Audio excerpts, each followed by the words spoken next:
اب اللہ تعالیٰ کی طرف سے یہ ایک نظام ہے کہ عبادتیں جو ہوتی ہیں، نماز ہو، روزہ ہو، حج ہو، زکوٰۃ ہو، تلاوت ہو، ذکر ہو، یہ عبادتیں انسان کی روح کو تقویت پہنچاتی ہیں، روح کے لیے تقویت کا باعث بنتی ہیں، انسان کی روحانی ترقی ان سے ہوتی ہے، اس کی روح کو غذا ملتی ہے ان عبادتوں کے ذریعے، چاہے وہ نماز ہو، چاہے وہ روزہ ہو، چاہے زکوٰۃ ہو، حج ہو، کوئی ہو، اس سے انسان کی روح کو تقویت ملتی ہے، روح پرورش پاتی ہے، روح کے اندر قوت پیدا ہوتی ہے، روحانی ترقی انسان کو حاصل ہوتی ہے۔ اور دنیا کے کاروبار جو ہے جو جائز ہیں، اللہ تعالیٰ نے اجازت دی ہے، لیکن وہ عام طور سے وہ روح کی تقویت کا سبب نہیں بنتے، جسم کی تقویت کا بے شک سبب بن جاتے ہیں، مادی تقویت کا سبب بن جاتے ہیں۔ تو نتیجہ کیا ہوتا ہے کہ جب آدمی زیادہ دوڑ دھوپ اس طرف کر رہا ہے تو اس کے جسم تو تقویت پا رہا ہے لیکن روح کمزور پڑ رہی ہے، کیونکہ عبادت کی طرف اس کی جیسی توجہ ہونی چاہیے تھی، عبادت کی جو اہمیت ہونی چاہیے تھی، اس کی طرف جیسا انہماک ہونا چاہیے تھا وہ نہیں ہے۔ لہذا جسم اور روح کے درمیان جب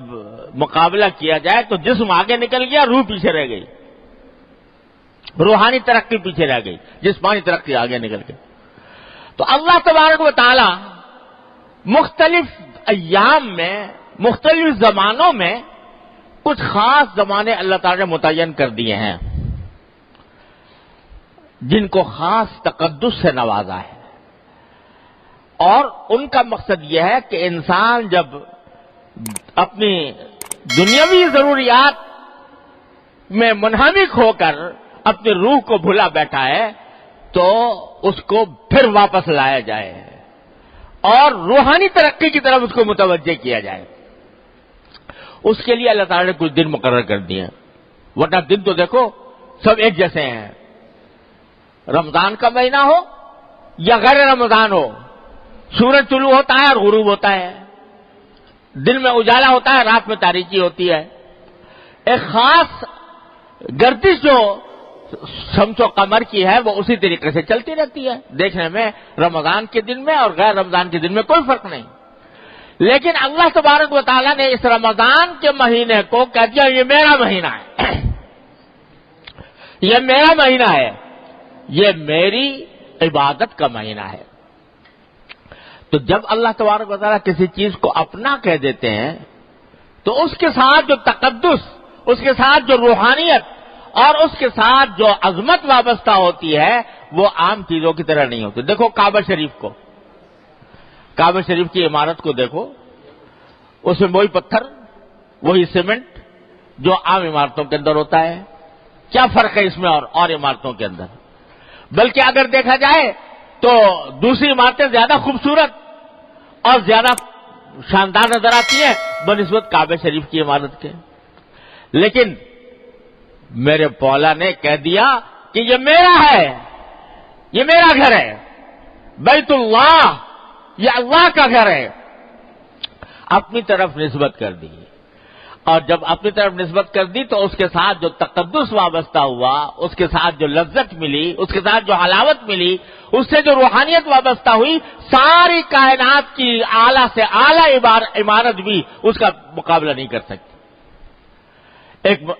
جا کر آدمی وہاں عمارت کو صرف دیکھتا ہی رہے، اس عمارت کو صرف دیکھتا ہی رہے تو اس کی روح پرورش پا رہی ہوتی ہے، اس کو اللہ تبارک و تعالیٰ نے ایسا تقدس بخش دیا۔ تو جب کسی چیز کو اللہ تبارک و تعالیٰ اپنا کہہ دیں یہ میری ہے تو اس سے جو تقدس، اس سے جو روحانیت وابستہ ہوتی ہے وہ اور کسی چیز سے نہیں ہو سکتی۔ تو رمضان کا مہینہ بھی عام مہینوں کی طرح تھا، لیکن میرے مولا نے کہہ دیا یہ میرا مہینہ ہے، میری عبادت کا مہینہ ہے۔ تو اب یہ رمضان کا مہینہ عام دنوں سے ممتاز ہو گیا، اس کی عظمت، اس کا تقدس، اس کی روحانیت سارے دوسرے ایام سے بڑھ گئی۔ اور مقصد یہ ہے اس رمضان کا مہینہ لانے کا مقصد یہ ہے کہ میرے بندو، تمہیں میں نے کھانے پینے کی اجازت دی تھی، تمہیں میں نے روزی کمانے کی اجازت دی تھی، تمہیں جائز حدود میں تفریحات کی بھی اجازت دی تھی، لیکن تم اس میں اتنے منہمک ہو گئے ہو کہ تمہاری روح کمزور پڑ رہی ہے۔ اب واپس آ جاؤ 1 مہینے کے لیے، اس طرح واپس آ جاؤ کہ اب جو کام کرو وہ تمہاری روح کو تقویت پہنچائے، تھوڑا سا مادی لذتوں سے تھوڑی دیر کے لیے اپنے آپ کو فارغ کرو، اور اللہ تبارک و تعالیٰ کی عبادت میں یہ مہینہ اس طرح گزارو کہ تمہاری روح تقویت پائے، تمہاری روح کے اندر بالیدگی ہو، وہ تمہیں روحانی ترقی حاصل ہو۔ یہ ہے در حقیقت اس رمضان المبارک کا فلسفہ اور اس کی حکمت کہ اللہ تبارک و تعالیٰ نے یہ مہینہ بھیجا۔